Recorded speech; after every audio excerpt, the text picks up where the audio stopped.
Let's get it going. What's up, everyone? Hope you guys are having... God, you know, it's like every time with my camera. How are you guys doing? Hope you guys are having a fantastic day. Welcome to the Derek O'Shea Show. It's going to be a doozy. Welcome to the revolution.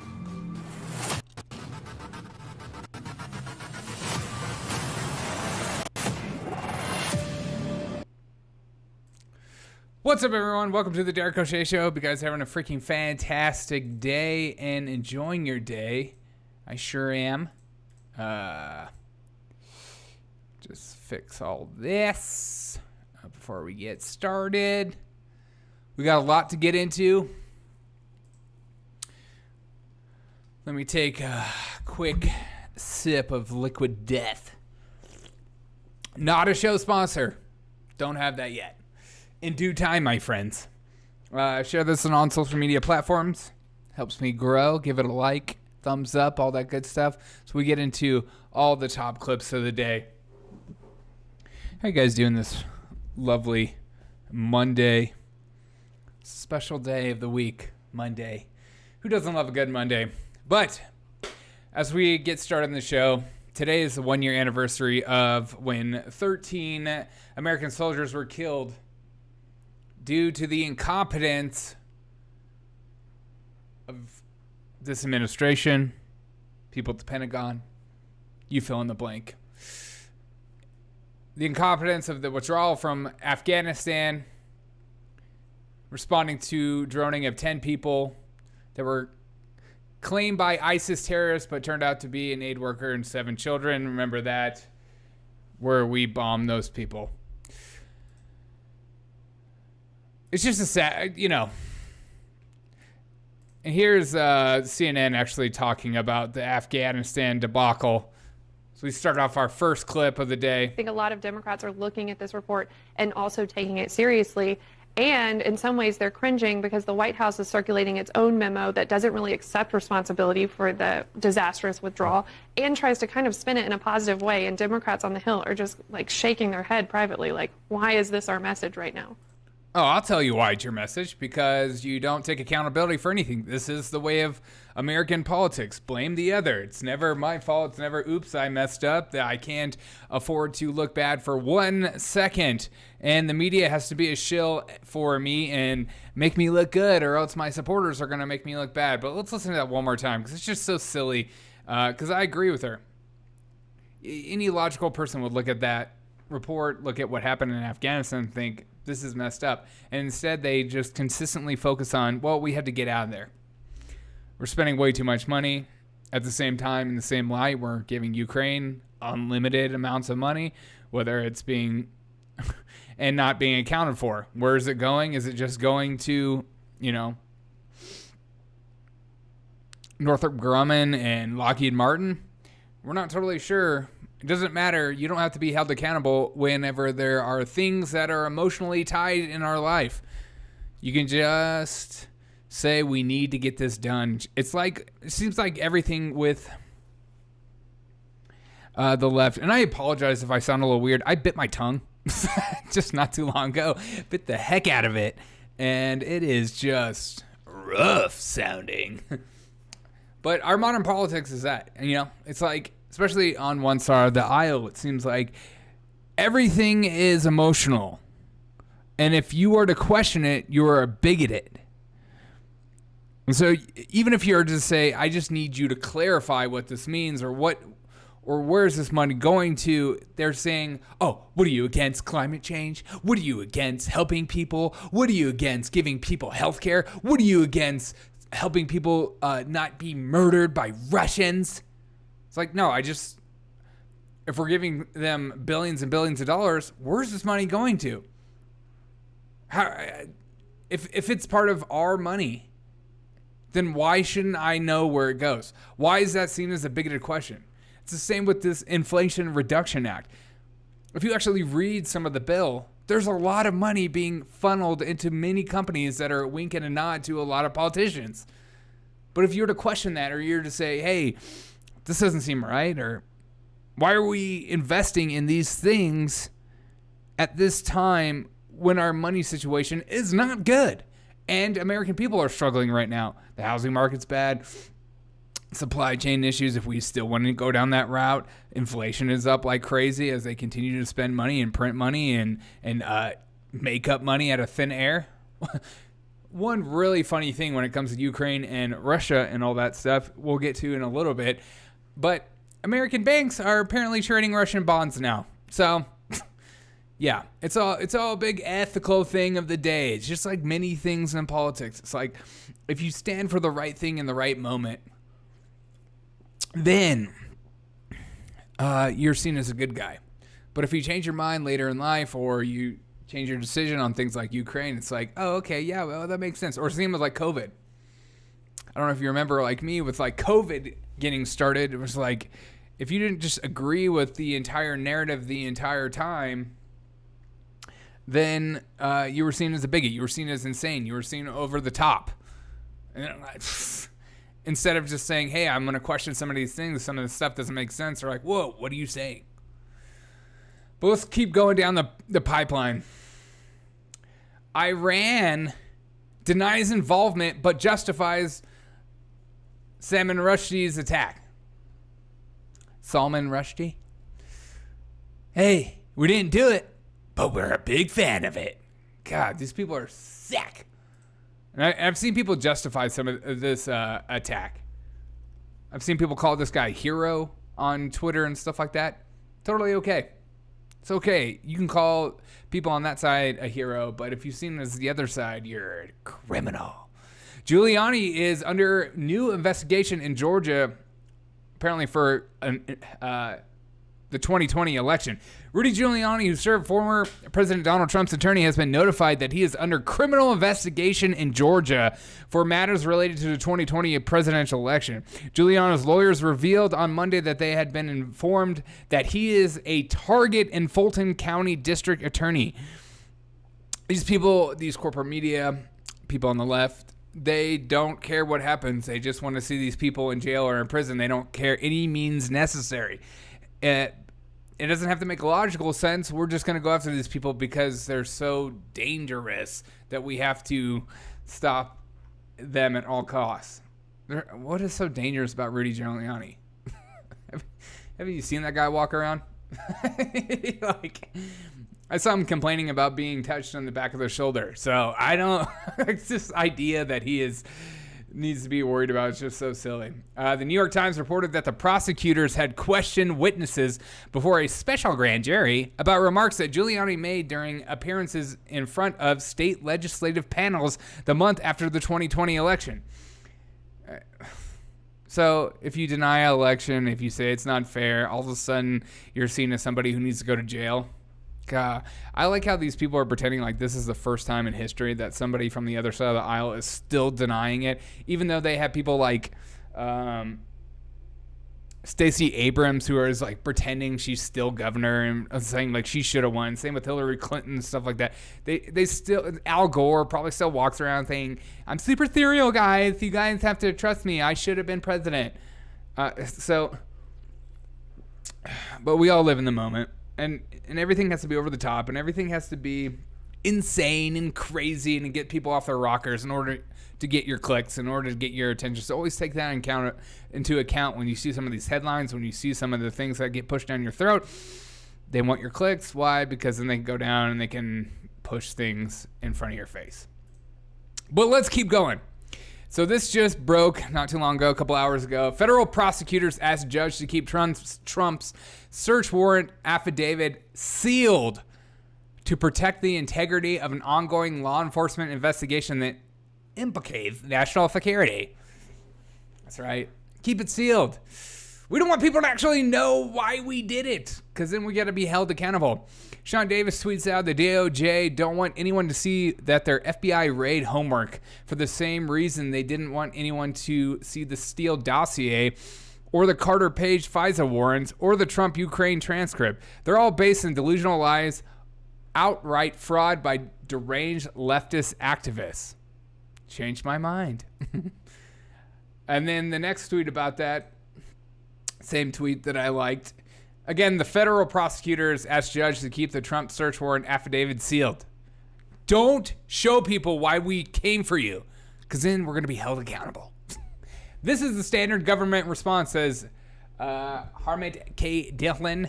This is a standard government response and request to unseal. They always tout out their sources and methods were irrelevant. National security mumbo jumbo. What's disgusting is that the same DOJ selectively leaking to regime media lapdogs about the investigation. Just like Roger Stone, like CNN just happened to be there the night Roger Stone was taken down. Surprise! These people all have like a WhatsApp group or like just a regular text message group, and they're all texting each other like, "Hey, we're gonna get this guy. Do you have anything that we can pinpoint on?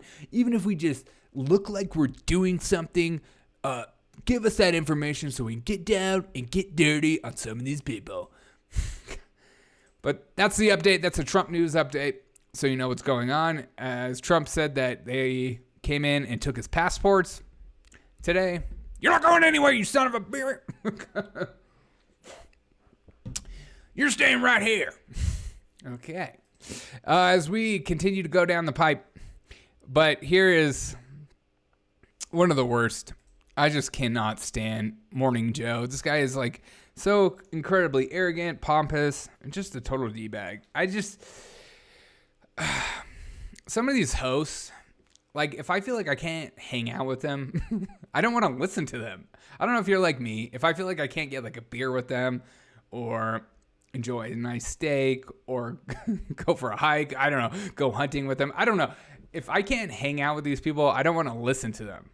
And so I just don't understand how, like, guys like this have a show. 'Cause he's just so arrogant and is a know-it-all. I also hate that. I hate know-it-alls. I hate people that have an answer for everything. I try not to be that show, and maybe that's why I'm not as like crazy fringe, because I try not to act like I know everything, because why would you want to live life like that? I want to grow and get to know things and grow to understand deeply, even if I know. So I don't know if you've noticed about my show is that even if I have a guest on for an interview and I know the answers, I'm not going to act like I know the answers, because what a freaking boring interview if that is the case. Why do people tune in to interviews of people that are just arguing or just like echo chambers? I want to learn from the guests. So anytime I'm interviewing somebody or talking to somebody, I'm always acting like I have no idea what they're even saying. So to clarify for you, clarify for me, and maybe that they'll say something that's I'm going to latch onto for the rest of my life. But here is Morning Joe backing up the FBI. It's just we're in La La Land. We're in crazy land at this point. When we have the corporate media now a fan of FBI, I thought like they didn't like a lot of the things the FBI did because they were like racist and did stuff like that. But apparently they're fans, especially if they're going after those right-wing white extremists. Let's listen to Morning Joe. Sorry. You crazy as hell. My bad. And with what was that? I can't even remember it. The text messages. Just all the stuff. I can't. I can't remember. I have no idea what I'm talking about. I just know I hate Trump so much that I'm just going to start saying things. What are we talking about? What is he even in trouble for? It doesn't matter. We got to get him out of here. Okay, let's keep listening to this insanity. Can't believe that said Donald Trump did horrible things in Russia. The Steele dossier. Right. Steele dossier, which we didn't believe from the start, I must say here. But I do want to read this. Oh, BS. You know when someone just lies straight to your face? Yeah, we didn't believe. No chance. I can't believe that said Donald Trump did horrible things in Russia. The Steele dossier. Right. Steele dossier, which we didn't believe from the start, I must say here. But I do want to read this first before you answer that question. It's from Wikipedia, and it talks about the Wall Street Journal investigation. A comprehensive review in February 2018 of Strzok's messages concluded that texts critical of Mr. Trump represented a fraction of roughly 7,000 texts, which stretch across 384 pages and show no evidence of a conspiracy against Mr. Trump. That is, of course, from Mr. Murdoch's Wall Street Journal. So despite that fact, I put that out there. The FBI makes mistakes. The church makes mistakes. People make mistakes. They screw up. should this be any reason for Americans not trust that what the FBI and the DOJ are doing now is in pursuit of protecting classified documents? Well, Joe, absolutely the American public should trust what the FBI is doing. You know, what's funny is God. Imagine trusting the FBI. It doesn't take a genius to look at some of the things the FBI has screwed up over the years. Big screw-ups, or been completely involved in criminal acts. It doesn't take a deep search. You don't have to go on DuckDuckGo. You can probably even pull it up on Google. But I digress. As I think back, the year and a half that I spent with the team looking at Hillary Clinton's use of a private email server, there was no concern. There was no outrage on behalf of any Republican as we used search warrants, as we went out and did a very invasive investigation to try and get to the bottom of what she did or didn't do. So it's not. And why was that? Was it because she's a Clinton and the Clintons are just known for sketchy stuff that isn't made up? God. Like, God. I can't even. Not that the FBI is targeting any one side or the other. What you see is the FBI going out on a day in, day out basis, objectively investigating allegations of law. It just so happens that the only thing that tends to come up in the right-wing ecosphere, whether in the media or on the Hill or from President Trump, are those things where they take a personal affront because it directly impacts them.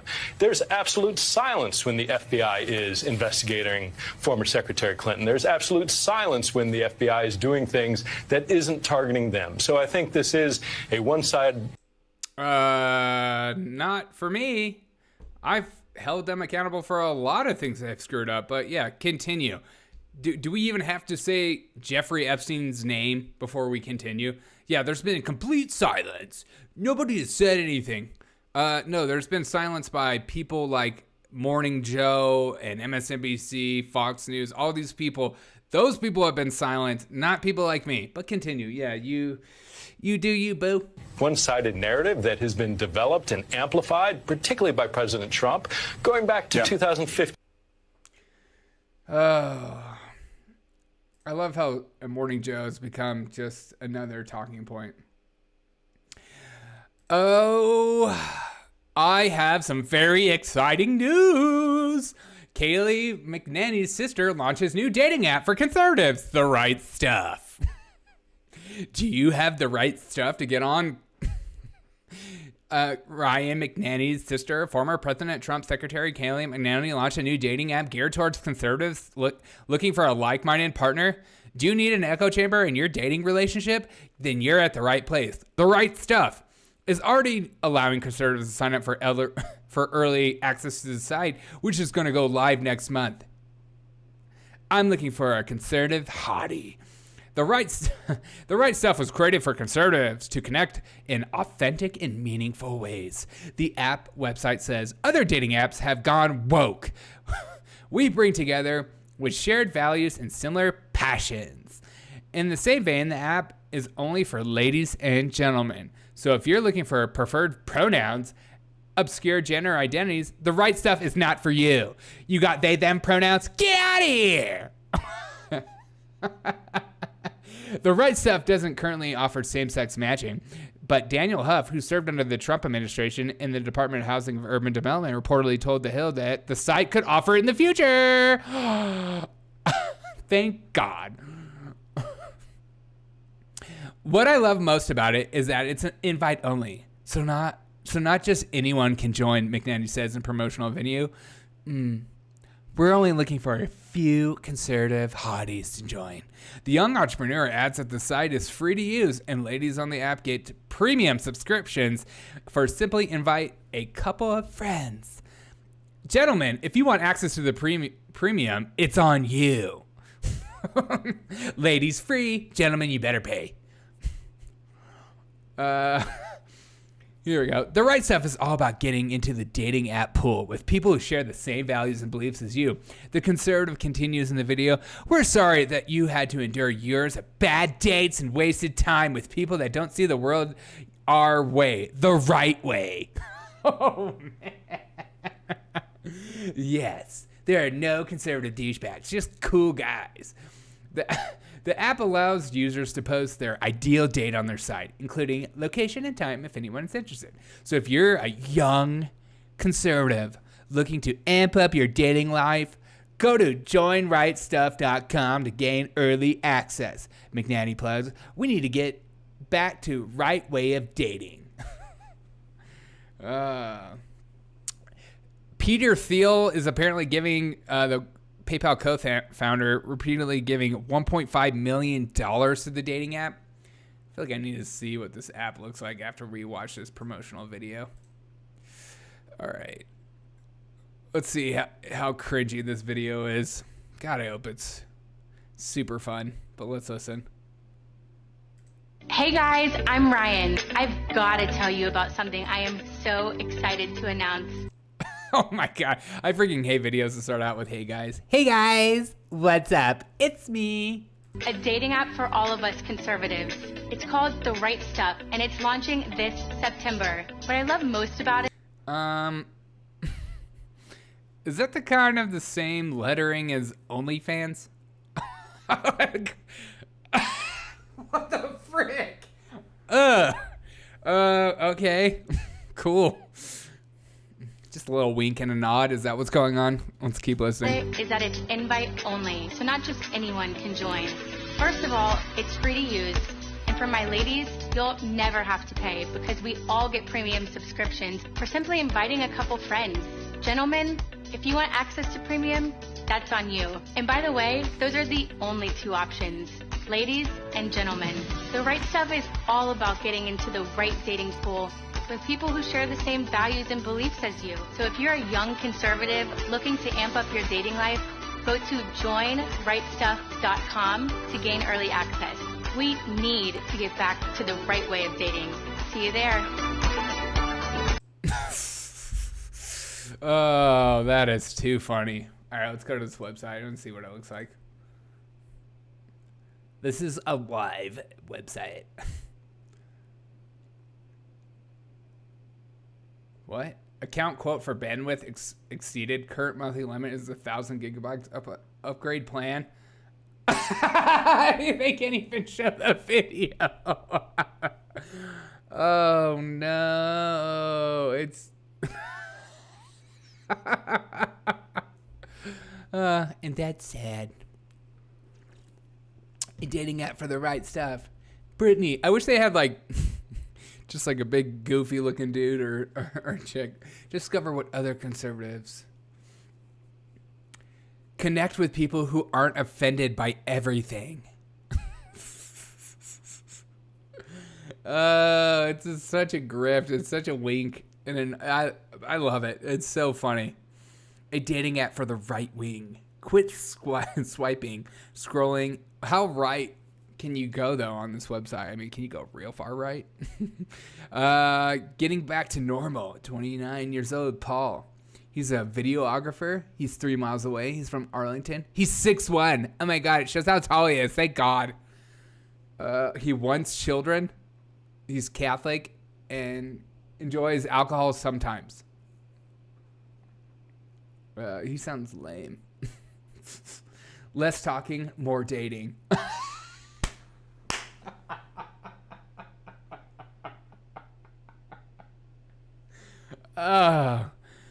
Post it to see who's interested. Sign up. Invite only.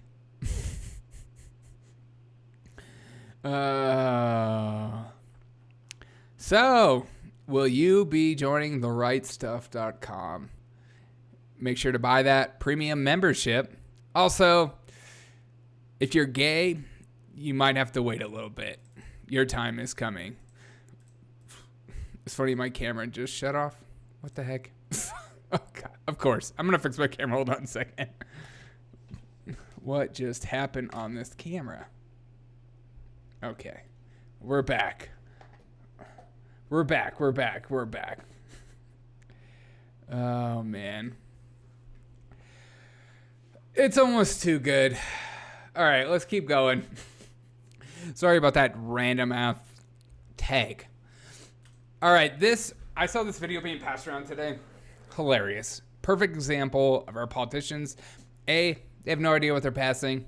They don't know what's in the bill. They don't care what's in the bill, but they want you to be for the bill. And if you're against the bill, it's because you're a bigot, you're a homophobe, you're a racist, you fill in the blank. Democrat Representative Mr. Jamie Raskin, Democrat from MD, is asked about inflation and then says, no thanks, next question. But this is literally our politicians, isn't it? They have no idea what they don't. He probably has no idea what inflation is. Like, seriously, like if you ask him about recession, he'd be like, no way, we're in a recession. All right, here's Jamie. This is a perfect example of just how insane our politics are. Continue. As soon as the act goes into effect, I hope provisions will begin to work. I know that those who've been blaming President Biden for the inflation going up are now giving President Biden all the credit for inflation going down. So we're moving things in the right direction already. Yeah, and what parts of the bill do you think will quickly work on that specifically? Next question. These people have no idea what's in the bill that they just pushed out. They just know that all their friends and people who donate to their campaigns all got what they wanted in the end. This bill is packed to the brim full of crap. In a time of high inflation, recession, and a time where you shouldn't be making intense infrastructure. Just putting money in places where we don't need to at this moment. But, that's the Democrat Party right now. It's all politicians, really. It's like they feel like money is limitless as long as it goes to make their voters happy. It's like, we're doing everything we can to make everything better for you, including ruining your life by making inflation worse. The fact that they call this an inflation reduction bill is such a lie, and they know it's a lie. It's borderline Orwellian. It's like they're literally telling you the opposite about the bill. But usually the Democrats are better at naming bills. But this is just so in your face. And anybody with 2 brain cells knows that this is going to make things worse. But it doesn't matter.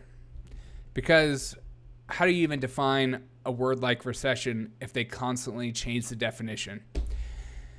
I don't care. Next question. It's like last week. I don't know if you saw that Biden video I did. People asking Biden promoting this bill, and he's like, "We're doing this, and God knows what else." Like, these people have no idea what's in this 750-page bill that they were given only a few hours to read. I can't say this enough. Term limits. Also, make bills shorter. It's just so ridiculous. These old people, I know they have all their interns to read them for them, but we didn't elect their interns. We elected them. And so they should be forced to know everything that's in the bill and everything, and they should be forced to read it. And if they don't have time to read it, then extra time should be given. The fact that they rely on some dumb 19-year-old to walk in there and tell them what's in the bill and say, hey, we should be for this, we should be against this. It just shows you how corrupt and just how ridiculous our politics are. Like, these people aren't adults. They're just like saying things willy-nilly, and they just are for things willy-nilly, and they have no idea. Again, next question. Don't ask me a hard question. Don't ask me what's in a bill that I already signed, that I promoted and tell that everyone they should be for, and said if you're against it, like these stupid Republicans, they're just so evil and they don't care about helping the American people. Like, they have no idea what they even signed. But let's go on to the next one. This is turning out to be a fun podcast. I don't know if you saw this too.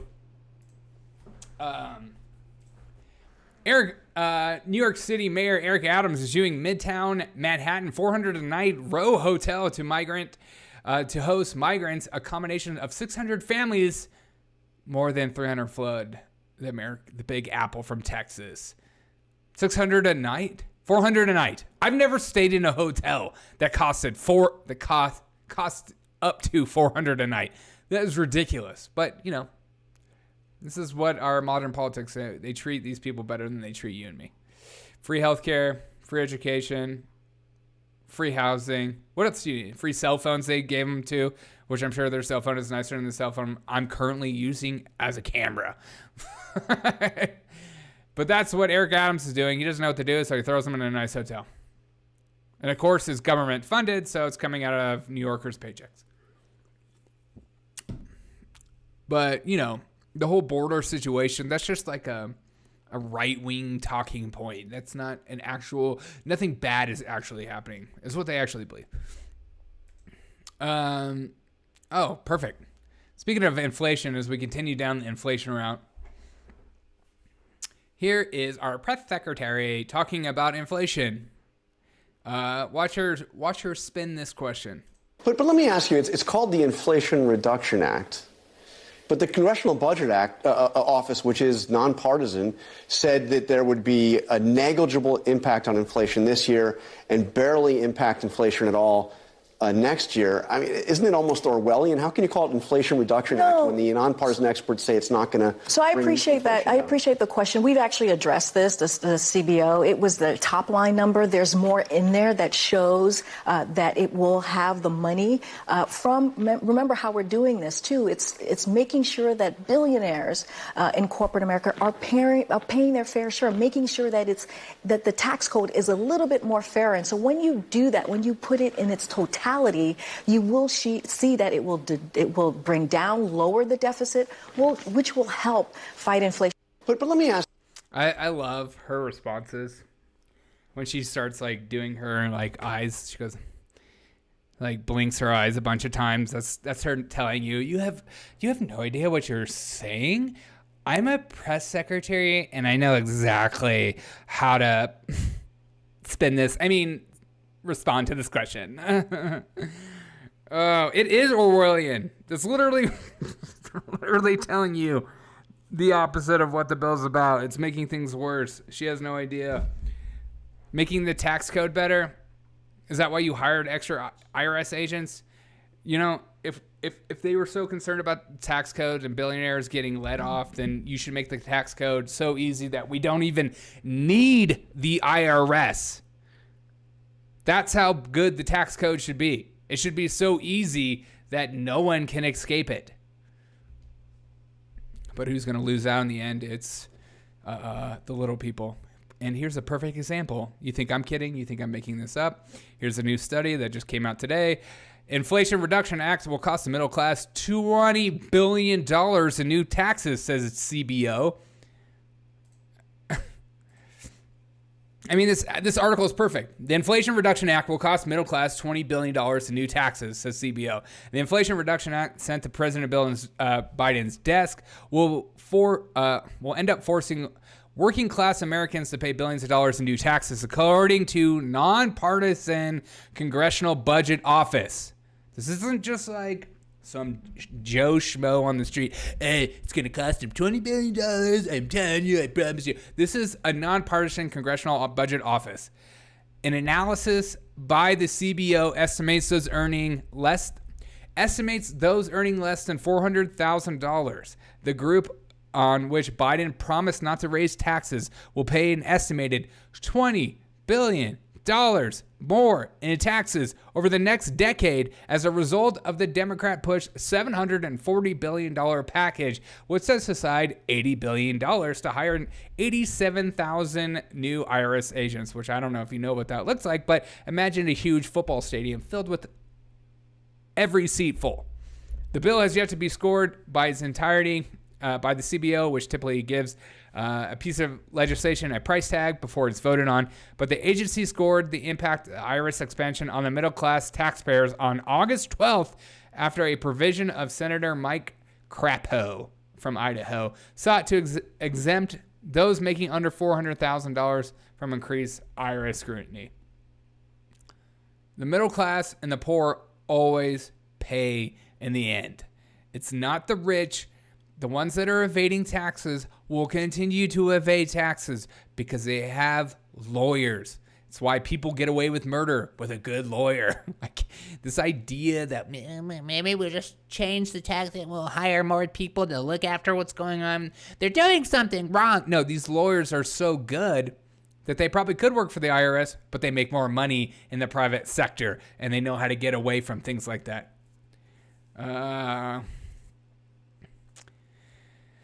It's just, The IRS is expecting to bring in more than $180 billion from other wealthier taxpayer.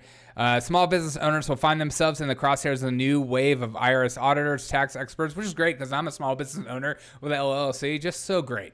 Most small businesses are organized to pass through entities, LLCs, S corps. The IRS will have to target small and medium businesses because they won't fight back. And this is literally what I've said, says Joe Hitchman. This is the most obvious statement in the whole world. Joe Hitchman is an executive vice president at the National Taxpayers Union Foundation. We've seen this play out. The IRS says we're going after the rich, but when you've tried to raise that much money, the rich are only going to get you so far. So much of the rich are already paying their fair share of tax, and then they're just going to keep going after the middle class. And if that's the case, if the rich have to pay more, then they pass the buck to those who have to pay for the things in which they help provide by owning companies. It's just like a circle. And they just... the government votes to make the government stronger and more powerful to take your money that you make. They don't deserve any of this money. They overspend. They constantly can't get their budget right. And so instead of getting their budget right, they just ask for more taxpayer money because they're just children with a unlimited checkbook. And they feel like they just need to push money everywhere they can.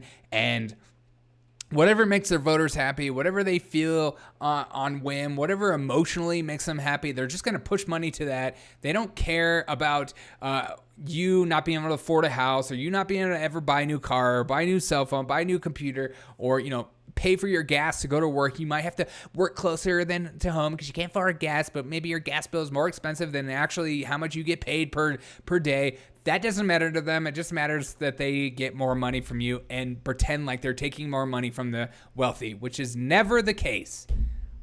Where's the Bernie Sanders or like these socialists? Like where are these people that care? Where's these Republicans speaking out against this? Instead, they just like stay quiet, push things down, and never balance the budget either. They just expand it more.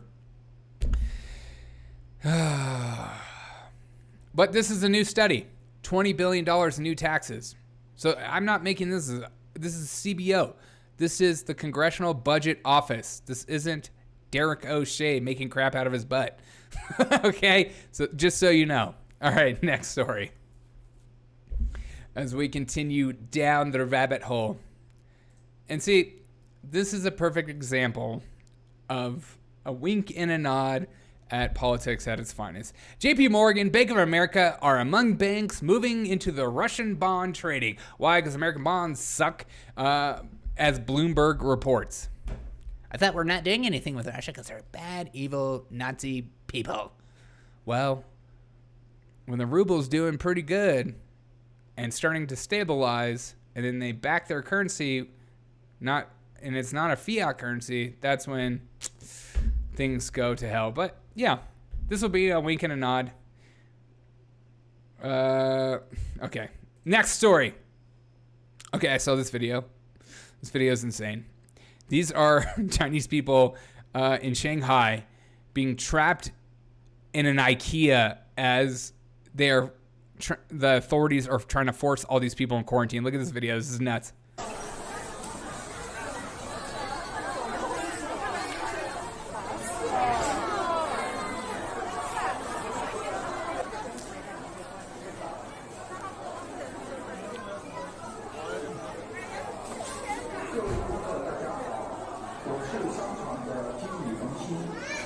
Could you imagine being forced to stay in an IKEA? It's like my worst nightmare. People are trying to run from them. They're trying to lock the door.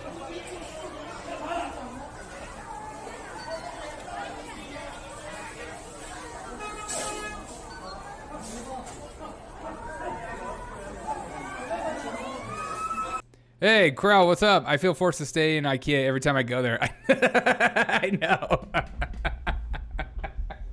Same. It does seem like a labyrinth that you can't leave. And there's a minotaur just in every corner waiting to take your money.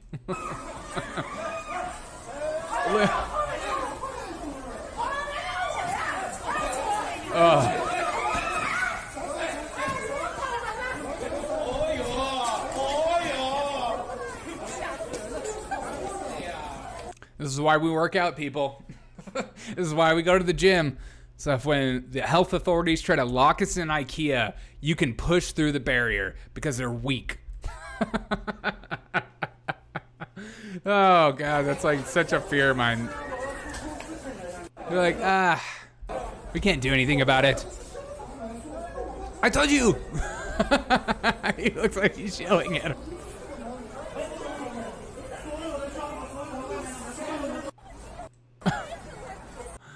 Oh, gosh. The zero COVID policy is destroying so much of China, but they don't care because it's all about power. So, but according to Pelosi, you know, it's the freest democracy she's ever seen, and great free people. And don't take her word for it. I saw this being passed around today, and I just thought it was funny. I first saw this. I woke up this morning and I saw Starbucks asked Labor Board to suspend mail-in ballot upon union election, alleging misconduct in voting process. LOL. But those of us that remember, Starbucks was passing around this too during the actual national election. Check registration. Get reminders and request a mail-in ballot. Have you checked your voter registration status? You should get a mail-in ballot. Except if you're doing a union job with us, because people can mess that up, and it's not really the most trustworthy service. So. But national elections, that's totally different. We live in an insane world. I like this guy. Amazing. L, if you don't say, how's this possible? Folks finding out the obvious ways to cheat using mail-in ballots? Never. Mail-in ballots, even though most countries don't use them because they see it as not a fair and free election.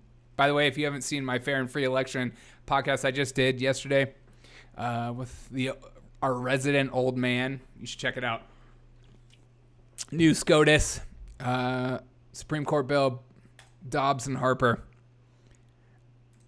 Let's check in at the Rio Grande with our... But according to, Kamala Harris, it's complete lockdown. Here we go. The city of Rio Grande Mayor Joel Villarreal, I'm sorry, sir. Mayor... It's all right. You know, we keep hearing from border mayors over and over again from both political parties. And what I find interesting about the pushback we've seen, whether it's the mayor of Washington, D.C., and certainly the mayor of New York City, is that they champion for people to come into our country illegally, but as soon as they step into their city or towns, it's the end of the world. I mean, they see now firsthand that this is a tough situation for everyone involved, isn't it? Hey, listen, not a single mayor or governor in America should have to deal with this national issue on their own. The fact is, we do need or require a national coordinated response that better addresses the flow of migrants while their claims for protection are pending. Unfortunately, our broken immigration system is really what it's at full display here for the rest of the world to bear witness that the United States of America, the greatest country in the world, lacks the political will to address immigration reform. And instead, what do we have? Democrats and Republicans engaging in asinine political mudslinging. And what we really need is a comprehensive immigration reform to address these issues. Keep in mind, we have been dealing with this for decades, and it's not going to end. Right. People the world over still believe in the American dream, and they're going to continue to come. Now, again, it is something that we must address as a country instead of this infighting, which, by the way, the infighting or this fighting between Democrats and Republicans really does absolutely zero. What it does, Right. on the contrary, Mayor, it is counterproductive to addressing immigration and border security, which, by the way, are not mutually exclusive concepts. They can't coexist. But again, no mayor or governor should have to deal with this on their own, and we do need a coordinated national response Mayor, to address I don't have a lot these of time, influxes. so...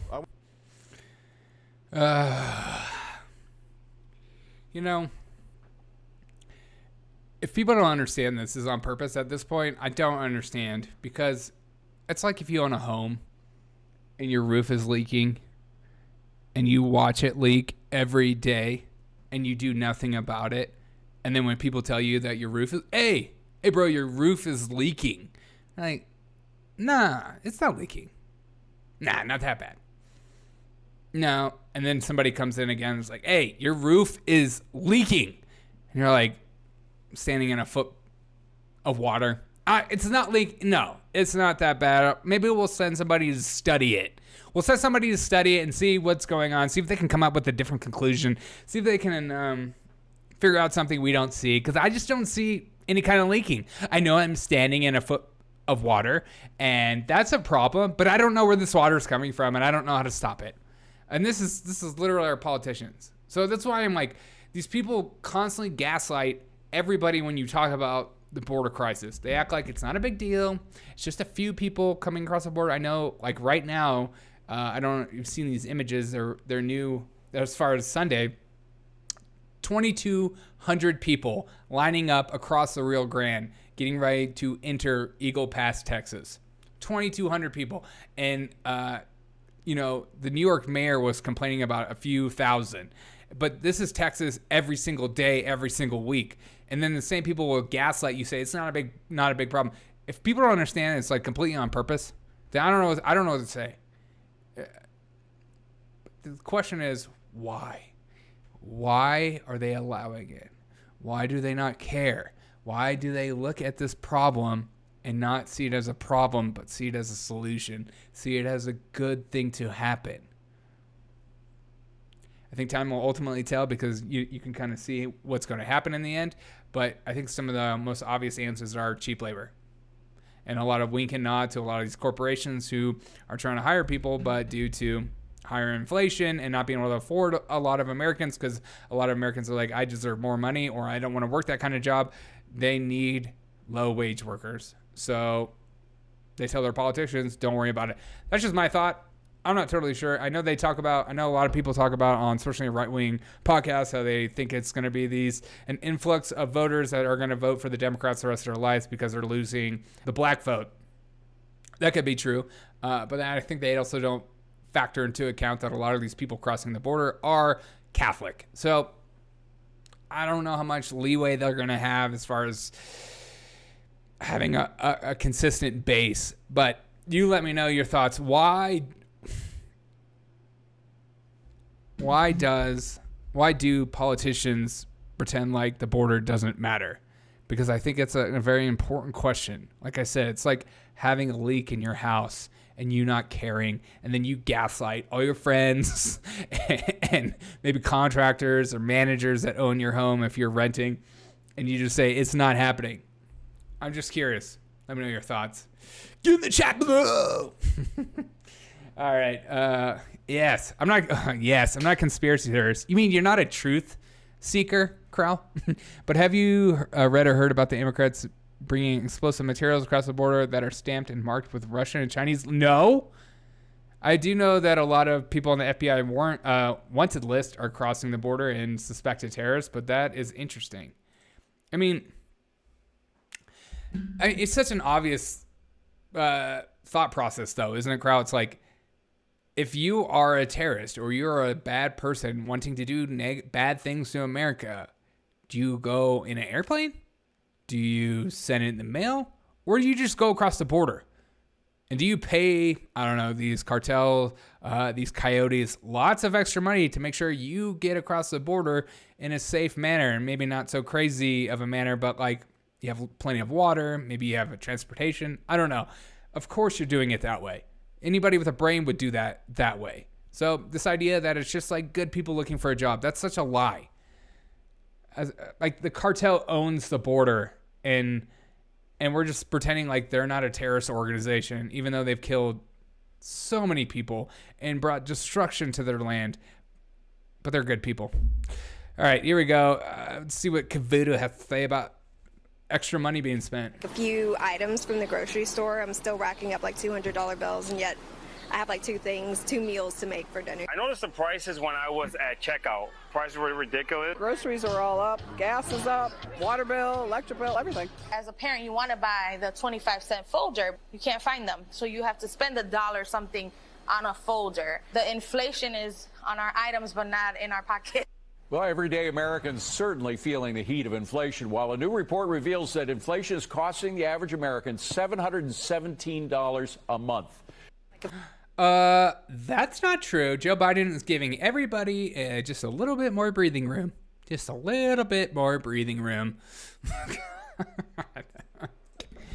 I don't know.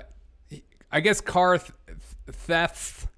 Again, I bit my tongue before the show started. So if I'm never talking like this, I'm sorry.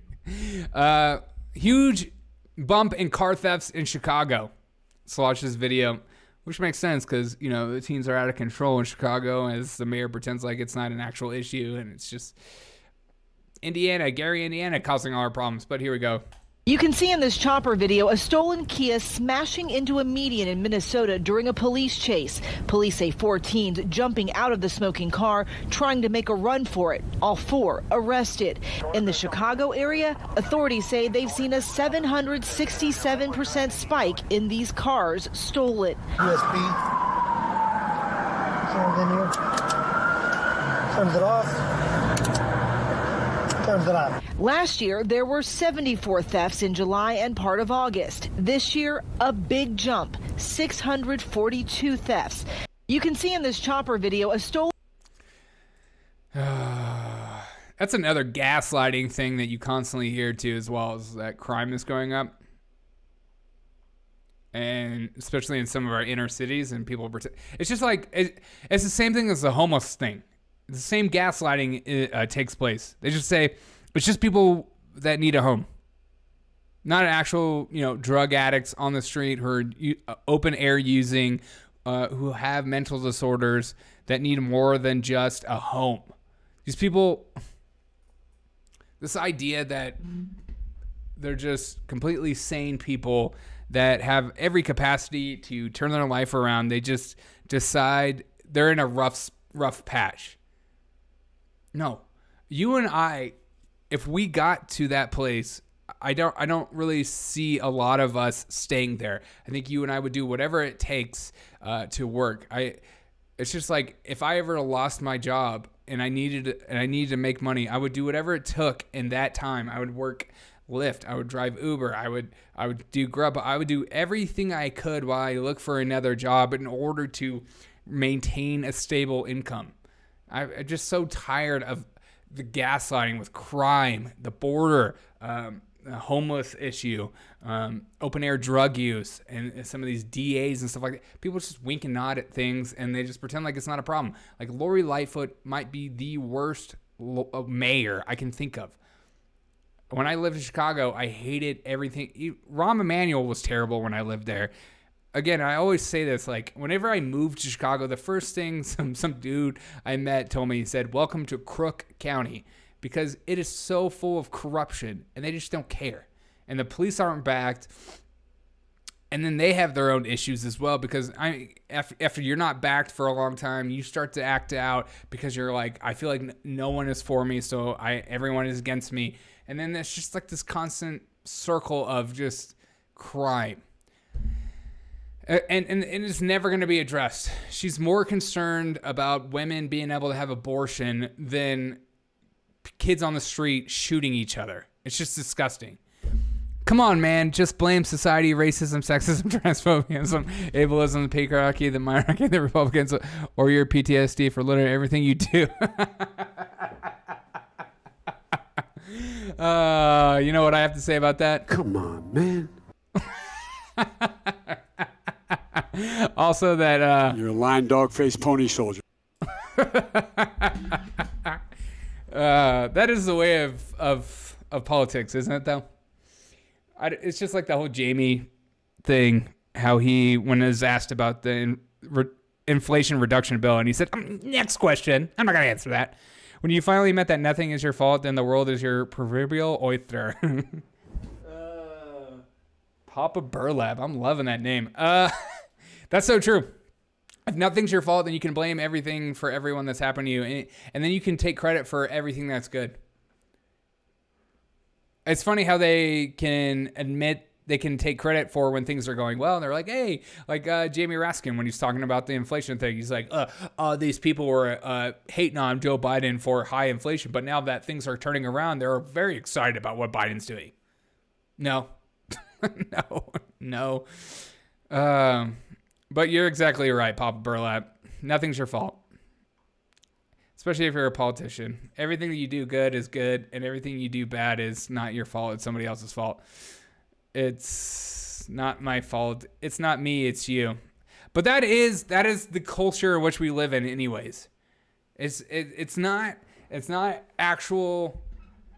Nothing is my fault. It's the system that's against me. It's these systematic failures. And when you can blame the system, then you can't actually pinpoint individuals or actually laws, or you can't actually have a conversation on how to make things better, because then that means you just have to get rid of everything. And that's literally just so much of our life. And it was even taught to me as a kid growing up. But it is instilled and pushed in public education every day. Speaking of gross. All right, I saw this video being passed around today about bug butter. They are really pushing this whole bug thing. And is it good though? That's always my question. I'll eat it if it's good. I'm not against eating bugs. I don't want to eat bugs. I'd rather eat meat. I'm a steak guy. I love smoking meat. I would never choose a nice steak over a couple crickets. But would I try it? Sure. Let's see this video. This could be disgusting. So try to avert your eyes if you're like one of those people who easily vomit.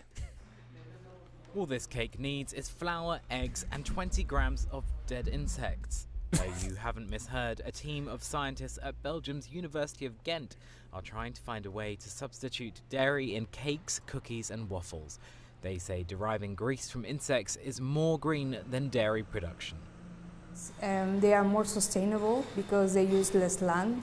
They are more efficient converting feed to weight. They also use less water to produce.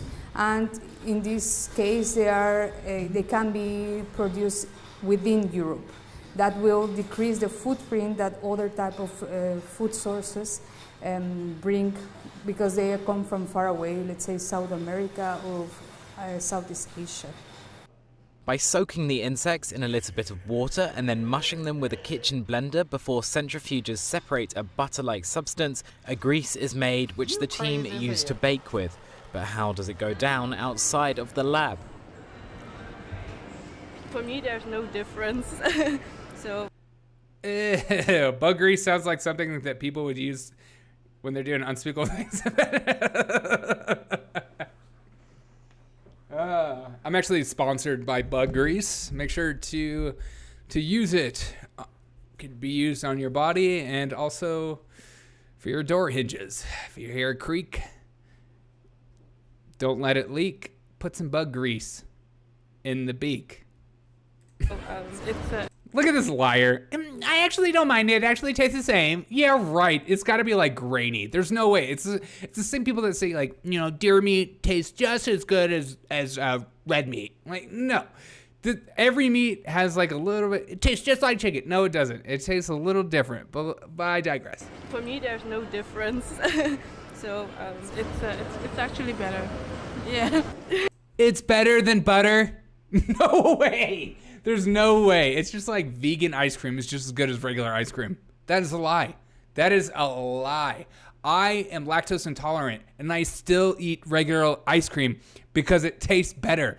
And everyone around me just has to deal with me because I wasn't gifted with a stomach, okay? God did not bless me with that. Hallelujah. Okay. Do you think you would eat insect fat cakes again? Butter makes everything better. Yes, amen to that. You can put butter on anything. I can think of everything that would make butter taste better. You can put butter on ice cream, it would make ice cream taste better. What else could you put butter on? I don't know. I'm just thinking of obvious things. Bread, toast, steak, chicken. Okay. Popcorn. I mean, come on. You can put butter on everything and makes everything better. Yeah. Why not? Why not? Yeah. I don't think so. Thank you. She knows what's up. Finally, fellas, find you her. If you're looking for a woman, she is what you're looking for. Honest. You can technically put butter on butter. You could put fried butter on butter, and then it would be better. I saw someone putting it in coffee. I used to put it in coffee. I used to put butter and back when I was like keto for a month, when I thought it was like a good idea. It was not. It made my cholesterol go through the roof, but you know, that's how it goes. I did it once and accidental though. It's not that bad. You can put butter in coffee and it kind of tastes like a creamy latte. But yeah, fellas, find you this lady. I don't think so. No? All right, and ladies, there's your man. Dun dun dun dun dun dun dun dun dun dun dun dun dun. There goes my man. The team say that consumers can't taste the difference when a quarter of the milk butter. The consumers said they can't taste the difference, despite the last two saying they could taste a difference. I take my coffee the way I take my vest in Albies.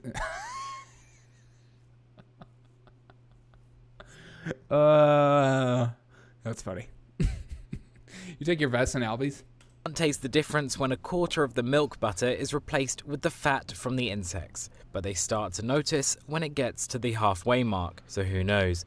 One day you could be munching on a cockroach croissant as you head to the office, or making your nearest and dearest a beetle birthday cake.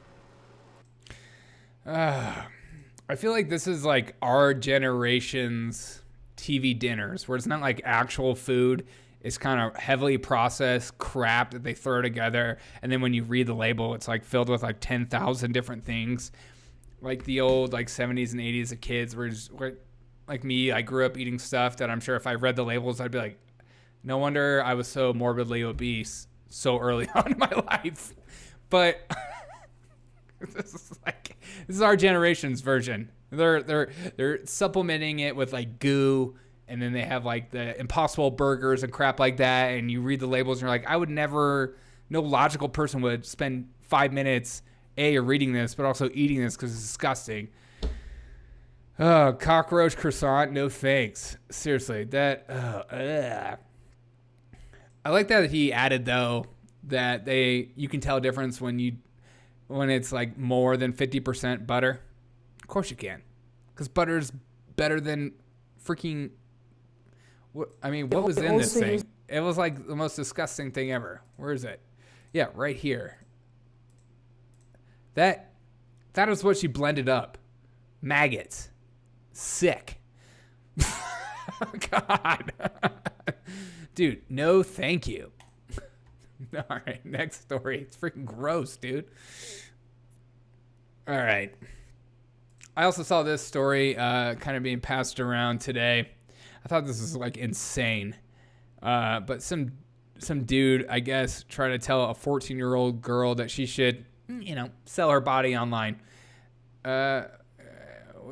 Child protection worker pushes 14-year-old into prostitution is the headline. Papa Burlap says, but then again, kids will never know the joy of dumping 3 spoonfuls of sugar onto our corn pops before watching Gia. Oh my God. That is so true. Dude, I remember putting, I don't know how many spoonfuls of sugar I put in my pops before they came out with like Frosted Flakes. Dude, G.I. Joe. G.I. Joe.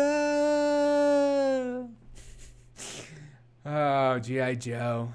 Ninja Turtles for me. Ninja Turtles were bust, dude. That was my life. As a kid, I had all the figures. I didn't have all of them. I just had like the hand-me-down ones that you'd get at Goodwill. Because I was poor as crap growing up. Some people didn't have limbs, but, I treated them all the same. They're all people in my eyes. But this story looks crazy. Employee with Child Protective Services is caught on camera telling a 14-year-old girl in foster care to become a prostitute. That's right, and this girl is one of hundreds of kids in CPS custody living in hotels all over the state. Fox 26's Randy Wallace live from Southwest Houston here with this story. Randy, the exclusive. Randy, can we put a shirt on that doesn't look like total crap? Did he get this shirt? This is a professional look. All right. Fashion, please. Hello. Yeah, Jonathan. Now, earlier this year, a federal judge scorned Child Protective Services for making kids available for prostitution in the CPS system. Now we have a case where an employee with that state agency is actually encouraging prostitution of a 14-year-old child. You're gonna be a hoe, be a real hoe. Wouldn't they remove a child from a parent that told their child to be a prostitute? They should. And they would. Keisha Basley has 9 kids. She turned to Child Protective Services to help her with her 14-year-old daughter, who she says was running away and causing trouble at school. My daughter told me that the worker had been telling her that she should do these things. So she said she decided to video her. CPS is housing the girl at a hotel. She's one of dozens in Harris County. In the video, she tells the CPS employee she wants food. The CPS worker tells her to be a prostitute. I mean, she was basically encouraging a 14-year-old girl to become a prostitute. And giving her an incentive to do so, and almost a threat of not having her needs being met if she didn't do what this woman very explicitly told her to do. If the parent, was to do something like this to my child, I would be bashed. I would be called a horrible parent. I would lose my kids. Get your tail to that room. Basley filed a formal complaint with CPS.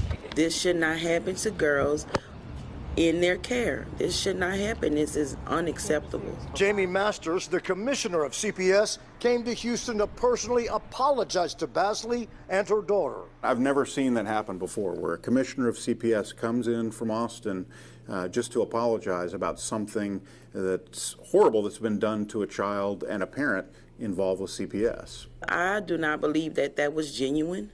I really don't. It's bad enough if it's one rogue caseworker. $1,500. How much money gave him? It concerns me that it may be bigger than that, and they need to investigate this and make sure that it's not just one person, and they've got to figure out a way to protect these kids. CPS sent us the following prepared statement. DFPS is aware of the video and has taken action. The person in the video, who was employed as CPS support staff, was dismissed from her position August 10th. The safety and appropriateness with which children in care must be treated is our paramount concern. Nothing less will be tolerated. Reporting live from the Southwest side, Randy Wallace, Fox 26 News. Jeez. I should just go to a different county and get the same job, I'm sure, but it's good. It's nice hearing that someone felt accountable enough to actually apologize in person. Those are rare things you never see in today's world, but just insane. Right? You're seeing it more of a trend anyways with people encouraging younger and younger ages to be more sexually active. And so this isn't a total surprise to me. This seems to go in line with a lot of people on the left of constantly trying to change the narrative of minor. I don't know if you've seen the whole MAT thing of minor attracted persons, MAP. And how they constantly push it's not an evil thing and it should be widely accepted and it's not their fault they're attracted to minors and stuff like that. And you see that constantly. And so when this CPS worker who let's just be real, a lot of people that work in government vote Democrat because a lot of people on the other side of the aisle work in the private sector because they realize they can make more money in the private sector and they're more adventurous. They don't need the security of government. And they're not, and a lot of us feel like we can't trust the government anyway, so why would you go get a job with the freaking government if you don't trust the government? So, but you have these people of constantly pushing these minor attracted persons, and then they're trying to make it normalized, and then they're trying to normalize like grooming kids like this person did, or like telling kids that they need to be more sexually active, or who are you sexually attracted to, or what is your pronoun, like what do you want to chop off parts of your body, all this stuff they constantly pushing down the throats of children, and it makes me so angry. Like, you can, messing with kids is where I draw the freaking line. Like, that is, it's not funny. It makes me angry. It pisses me off. And the fact that how widely accepted a lot of this crap is also just continually makes me angry. It's a mental disorder to accept an adult being attracted to a child. That is not healthy in any capacity. They're not emotionally ready or understand what's going on until they're much, much older in their life. And where are the psychologists, counselors that are calling this crap out more and more? I think there are some, and you'd be surprised, but there needs to be more, because this is not okay. This is a direction in which shouldn't be celebrated, but that's part of the left. If you're against them, you're all of a sudden like the worst person on earth. Speaking of worst people on earth, we now have Kardashians pushing Big Pharma, pushing drugs. Yay! Because if that's not a huge problem, I like how we're like one of the few countries that even allow some of these prescription drug companies to even have commercials to just constantly normalize over prescribing everything in your life. It's like, you got a problem in your life? It's like, same with, we were just talking about counselors. You got depression in your life? Don't see a counselor. Just go take this drug. That's all you need. Don't actually talk to someone who can help you think through some of these issues. Let's just take a drug. Oh, you're overweight? Don't go to the gym. Don't change your diet. Here's a pill. God. But here's Khloe Kardashian promoting Big Pharma, because you know how it's just like all our news agencies were sponsored by Pfizer all year long, especially after the COVID vaccine shot. But here we go. Here's Khloe. There's nothing glamorous about migraines. Since I was a teenager, the pain has taken me away from my family and friends. But I finally found relief with Nurtec ODT. It's the only medication that can treat my migraine right when it strikes and prevent my next attack. Treat and prevent all in one. Don't take if allergic to Nurtec. Most common side effects in less than 3% were nausea, indigestion, stomach pain. With quick dissolving Nurtec, I can get back to normal fast and prevent my next attack. Treat and prevent all in one. There's nothing. God. Oh, our modern youth. Just like, I don't remember any of my heroes being a part of these stupid commercials. Oh, okay. Here's a segment I like to call Let's Check on San Francisco. It's not safe for children to have to walk around cars and into oncoming traffic. Parent Danielle Swaney standing across from an encampment. What's up? Papa Burlap, Khloe Kardashian pushing drugs is like Nicole Kidman pushing Oh, yeah, I know. It's not nearly effective as they think they are. Yeah, no. It's the same thing as celebrities telling you who to vote for. I don't care. I've never looked at a celebrity and wondered who they were voting for. Never cared in my life. In fact, usually is an indicator of somebody I probably shouldn't vote for, because I don't know how many celebrities that I would consider philosophical great thinkers of our day. It's not safe for children to have to walk around cars and into oncoming traffic. Parent Danielle Swaney standing across from an encampment in the city's Mission District that she says is forcing her kids to do just that. And with classes scheduled to begin at Marshall Elementary next week. I'm disappointed that we can't do better for the children here who want to access their school. Tents, suitcases, and other items blocking the northwest corner of 16th and Cap Street. Swaney says she's taken her frustrations to everyone from the police to the city and her district supervisor. 0 responses. A persisting problem that she says has gone on for years. Naomi Fox also fed up. She lives on the block, her son a first grader at Marshall Elementary. It's a huge public safety concern.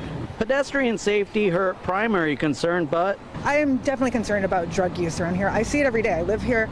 Every time I walk past encampments, I see needles on the street. I've seen people, in daylight shooting up as I walk by.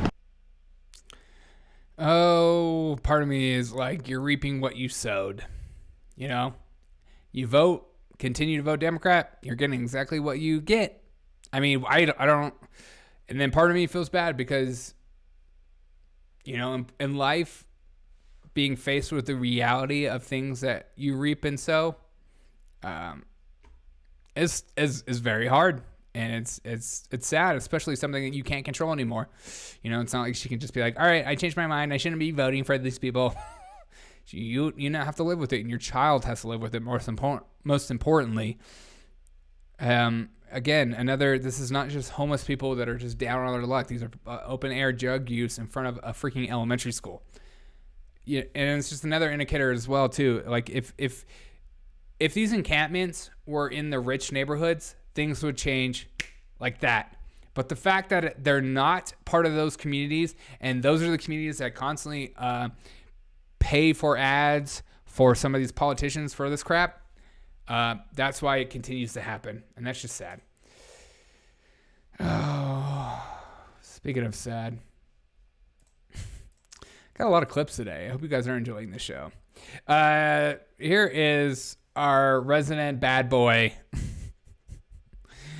A resident bad boy, Brian Felter. Here we go. In their words. Oliver, we got short shrift this week. The House passing that historic climate bill, the Inflation Reduction Act. One of the components of the bill is a lot more funding for the IRS to hire tens of thousands of more IRS agents in order to try to make sure people are paying how much they're supposed to pay.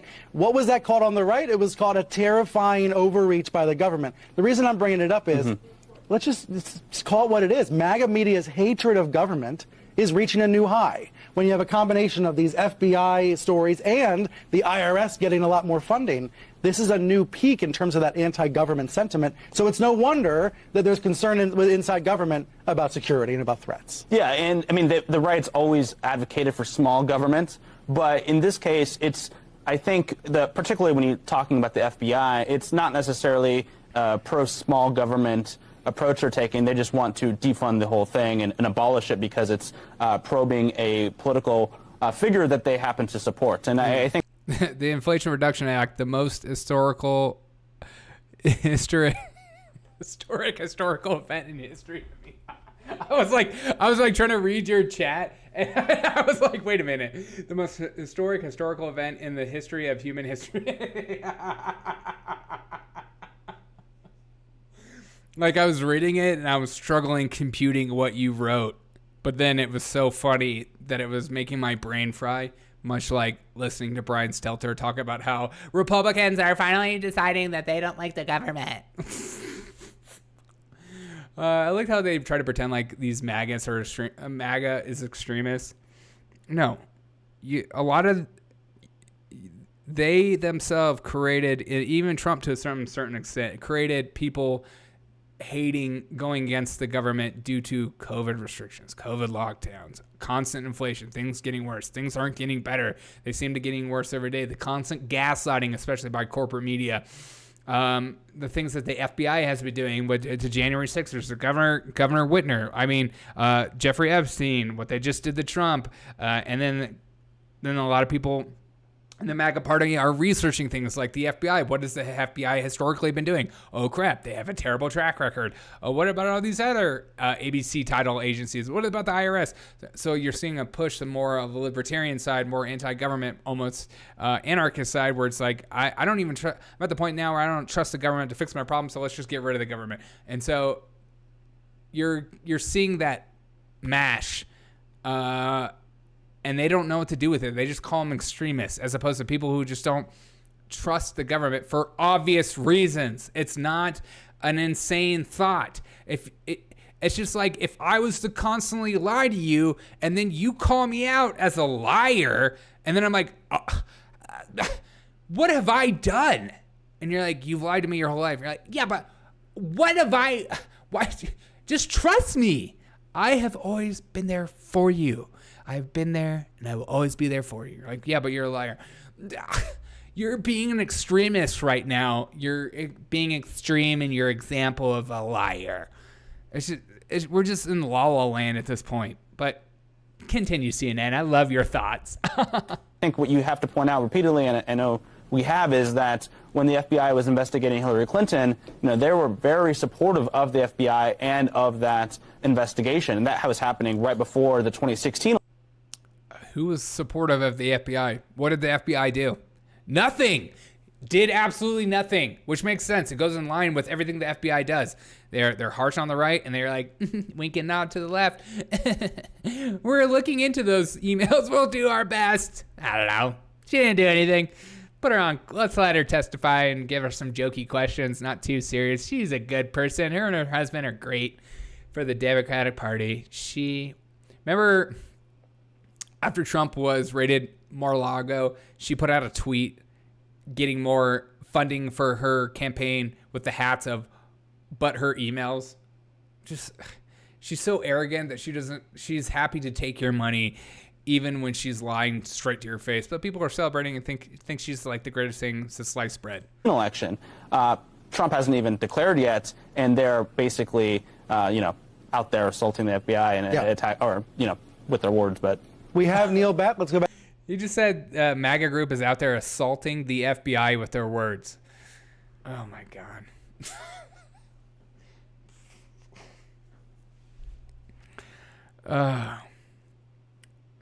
See, I thought the FBI was like racist because of all the stuff, all the targeting they do, and now they're a good team.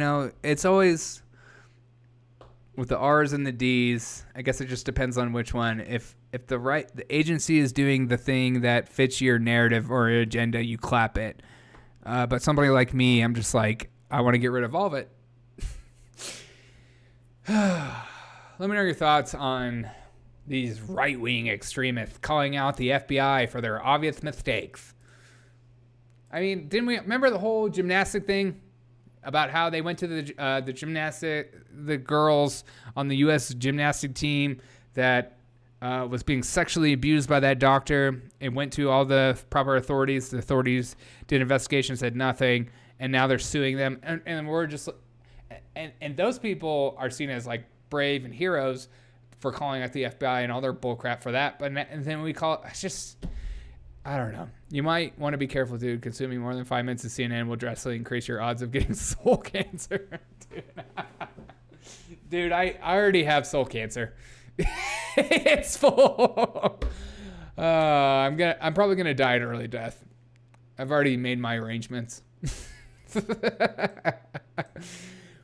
I can't help it. I have to watch CNN. I have to see MSNBC because I have to know their talking points. Because anytime I engage with somebody on the left, because I watch CNN and because I watch MSNBC, I literally already know what they're going to say before they say it. I can finish their sentences. I can finish their argument, their talking points, because they just repeat the lines of which they're given to them. It's the same with people who like only consume one source of news, cable news. Like, you are on my podcast because you want to engage in conversation with somebody who isn't given a script. You have no, I don't have a script right now. I don't have a producer. No one's whispering in my ear, Derek, you can't say that and you can't say this. But just continue with the show and give the people the news. Give the people the truth of the day.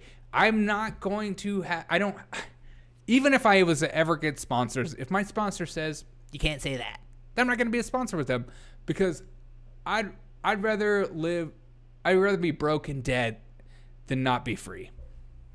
But here is our press secretary. Here's our press secretary of trying to explain why so many people hate Biden, don't think he should run, and because things aren't getting better, and watch her try to explain her way out. It's hilarious. But why is it that if things are getting better, so many Americans are unhappy with President Biden's handling of it? So, we'll say this, we have said this before. It's like, we get it. We understand what the American people are feeling at this time. This is a number one priority. Inflation has been a number one priority for this president. Lowering costs has been a number. We get it. We understand. We get it. I mean, I don't get it because I don't really pay for anything, and all my meals are comped and free by the taxpayers and all that stuff. And I get a good salary, and my rent is paid for and all that stuff. But we get it. I think at this point, maybe Obama. Maybe Biden should stop paying attention to inflation, and it'll actually get better. Because maybe the more he tries to fix inflation, things get worse. Isn't that the whole why you and I don't trust the government? Because the more they put their hands in things, the more they try to fix things, the worse things get because they're incompetent. Jeez. The Phoebes are scaring me the way that they're doing Biden's bidding without any resistance, like going to search for Ashley's diary and sitting on Hunter's laptops for exact. Yeah. I've seen reports about FBI being... There's different sectors where there's more of a sect of the FBI where people are more just trying to get down to the bottom of truth, and then there's like a whole political wing side. I'm not sure if that's true. I have no idea. Don't take my word for it. I've just seen that, which would kind of make sense. But this idea that like this is out of the norm, out of the ordinary of them raiding Trump is a lie. They've been doing... Everything they do seems to stack up on one side of the aisle. And so, yes, like Ashley's diary going Project Veritas, and then the Hunter laptop thing, Russian disinformation, and then their own secret sources for the Steele dossiers and stuff like that. Like Governor Whitmer about you just found out that on trial that one of the FBI agents slept in the hotel of one of the people that were going to kidnap Governor Whitmer. Like that's not a conflict of interest at all, really. This has been happening over and over and over again. I'm glad Trump finally has some cojones to talk about how negative this FBI is, and it's not a good thing. So maybe he'll come in to the next term if he gets elected and get rid of it. But people especially on libertarians like Ron Paul, they've been saying this for a year. Years and years and years and years. And you and I both know that. I don't think that'll work. The less Biden does, the more heads of children he'll sniff in front of the camera. Freaking Biden, dude. He's in my home state right now, and it's like making me so angry. The fact that he has property there, $20 million property. Again, no one cares. No one in the media. We're going after the rich. You mean like people like Biden, Pelosi? Nah, Trump. Like, okay. Got it. And the fact that like Hunter Biden is on vacation with him right now, they just don't care. They're laughing in your face. When you're like, the fact that people think that he's like some upstanding moral character that should be celebrated because he's Uncle Joe and you'll get ice cream with you is just so laughable. It doesn't take a genius to see about him lying about campaigns, arrogant, saying absolutely ridiculous things. But, he's a good guy, great guy. I know he's all about nepotism. I know they talked about Trump's nepotism and hiring his family members, but the fact that they don't talk about the Bidens, the Obamas, and all that stuff is just so silly. Yeah, but I'm with you, Papa. It's like, I wish Biden would stop paying attention to stuff and maybe things would run better. Speaking of, I think this is one of the top 10 people that I loathe in the Biden administration is this woman right here. Let's listen to her talk about poor people buying electric vehicles over the weekend. Yay, poor people. Just buy an electric vehicle, you poor bastard. Talking about, a tax credit on solar panels, electric vehicles, energy efficient appliances and windows. People who are spending money on those things aren't the ones who are living paycheck to paycheck and inflation is hitting the most. Well, actually, no. I mean, people who are able to qualify, for example, for... I'm sorry, I gotta pause it for a second. How do you know the question was too good and that the guest is speechless? I don't know. Perfect example right there. Well, actually,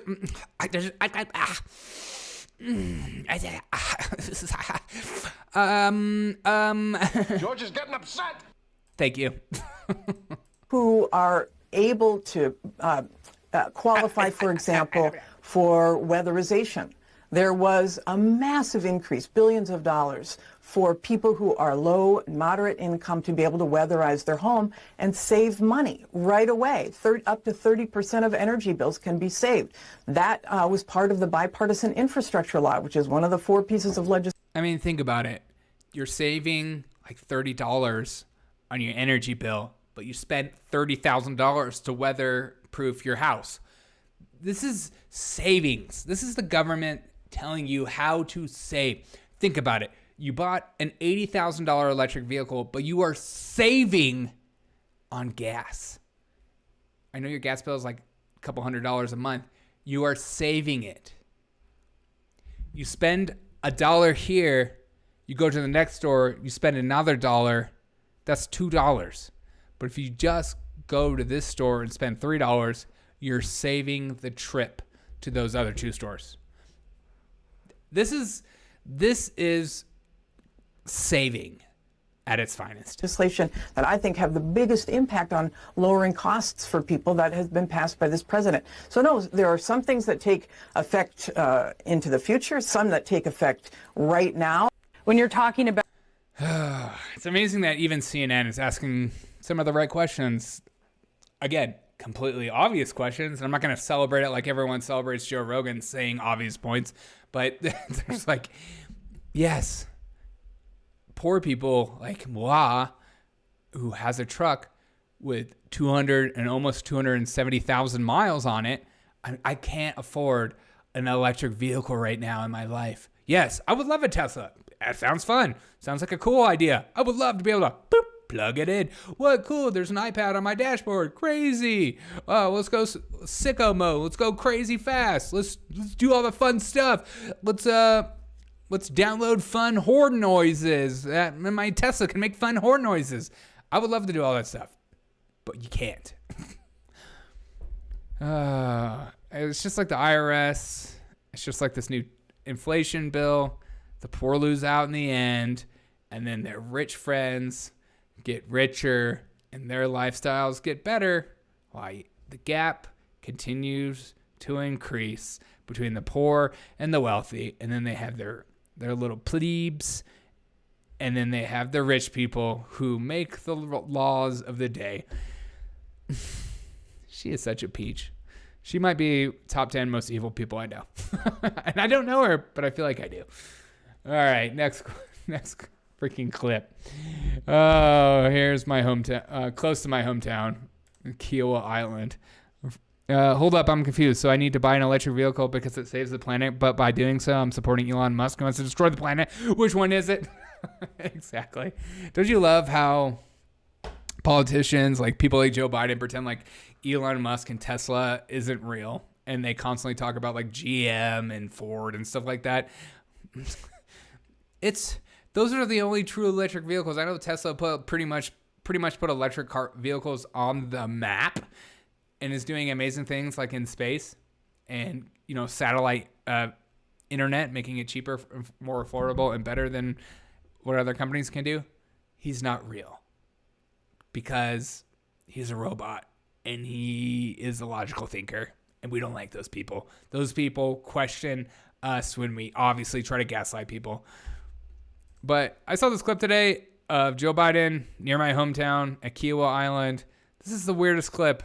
I don't understand what he's trying to say about going to get what swimsuits. President, will you come talk to us?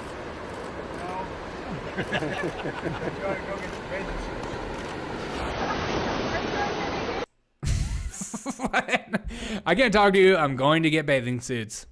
Joe Biden's getting his 2-piece. And then the final clip of the day.